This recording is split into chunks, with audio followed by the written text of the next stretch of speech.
আসসালামু আলাইকুম। আমি আছি এখন মালয়েশিয়া কুয়ালালামপুর এয়ারপোর্টের ট্রানজিট সেকশনে। তো চিন্তা করলাম যে এখানে কিছু বিষয় আপনাদের সাথে শেয়ার করি। তাই ভিডিওটি করা। সাথেই থাকুন। মালয়েশিয়া এয়ারপোর্টে প্রবেশ করার পর আমার যেটা বেশি প্রয়োজন হয়েছিল পানি। তো ওখানে পানি ক্রয় করতে গিয়েছিলাম। জিজ্ঞাসা করলাম পানির প্রাইস কত? বলল আসলে এটার প্রাইস অনেক বেশি। আপনি যদি চান ফ্রি পানির জোন আছে ওখান থেকে পানি নিয়ে নিতে পারেন।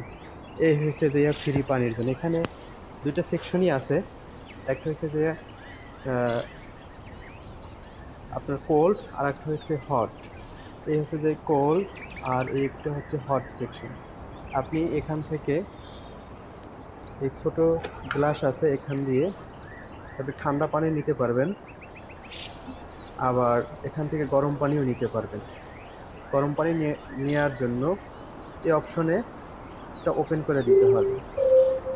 এরপরে গরম পানি নিতে পারবেন।